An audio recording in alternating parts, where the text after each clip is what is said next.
Sadhguru, I wanted to know that when we are silent, still we feel that mind chattery, which always bothers us, and our thought always shifts back to past and future imaginations, which will not be any of output. How to get rid of it? A whole lot of thought about this thoughtlessness. Thoughtlessness, no mind, these kinds of terms have been propagated all over the place, and these terms have been badly misunderstood and made into all kinds of things, and people are striving how to stop my mind.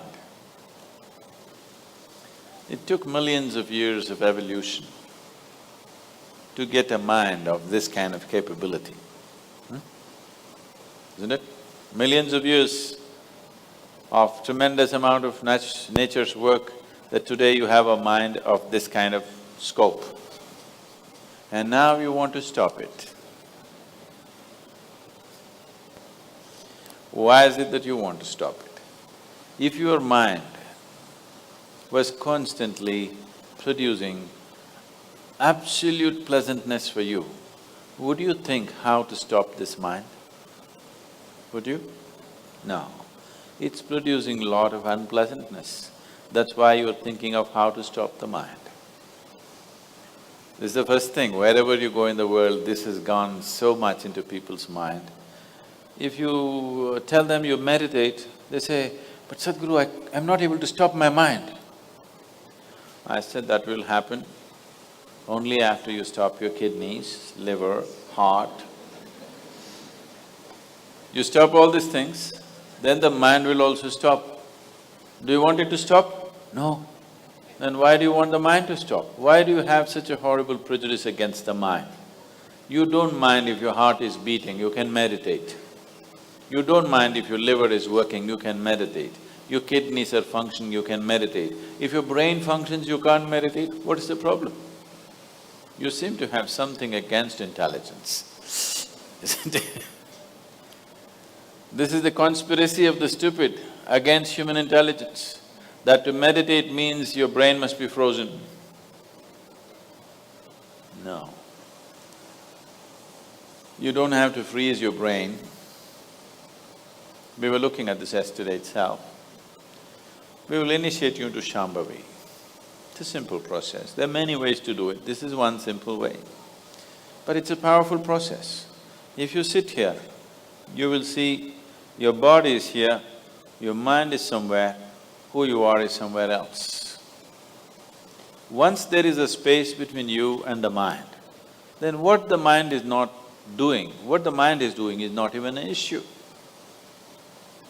It is like you're stuck in the traffic jam. You're struggling through the traffic. That's one experience. Suppose you're either standing on Chamundi Hill or you're floating in a hot air balloon and look down at all the traffic. Very peacefully, traffic. Why? There's a distance, isn't it? When you're in it, traffic is a different experience. From really high up there, sitting in a hot air balloon, you look down, you can't even hear the sounds. Looks wonderful, traffic, isn't it? Yes or no? Because there's a distance. So once there's a distance between you and your mind's activity, mind is not a problem. Mind is a miracle, it is not a problem.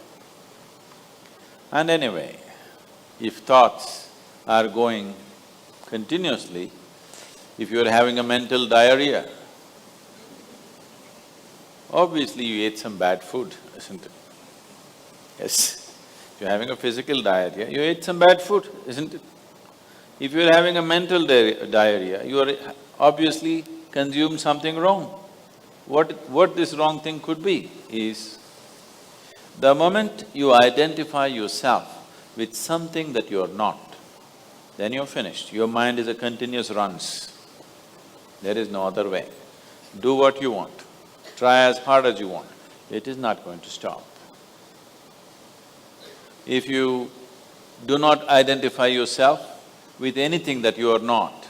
You know how to be with everything, you know how to use everything, but you're not identified with it, then you will see if you sit here, simply mind will be like this. If you want to use it, you can use it, otherwise it'll be like this.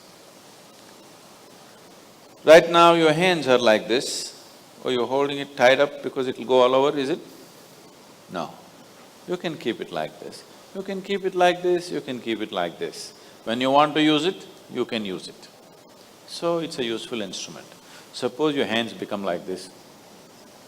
You know, some people have become like this. Yes or no? If it becomes like this, you will become ridiculous, isn't it? If it happens to your mind, also you're equally ridiculous. It is just that you are living in the comfort that nobody else can see it. But people can see it. They watch you closely enough, they can see it, isn't it? And whether they can see it or not, that's not the point. The point is, the most important faculty of your life is out of control. Doesn't matter whether they can see it or not, that's not the issue. The issue is, the most important faculty in your life is out of control, doing its own rubbish all the time, not doing what you want it to do. So, if you have to be freed from this ailment, you should stop eating bad food. Wrong food or bad food means you're identifying yourself with things that you're not. If you sit here, if you're not identified with this and with this, then you will see everything is just fine. Then your mind will do what you want it to do. Otherwise, it will simply hang there, and that's how it should be. Mind should not be telling its own stories all the time. It should tell the story that you want it to tell, isn't it? Otherwise, it's quite a nuisance.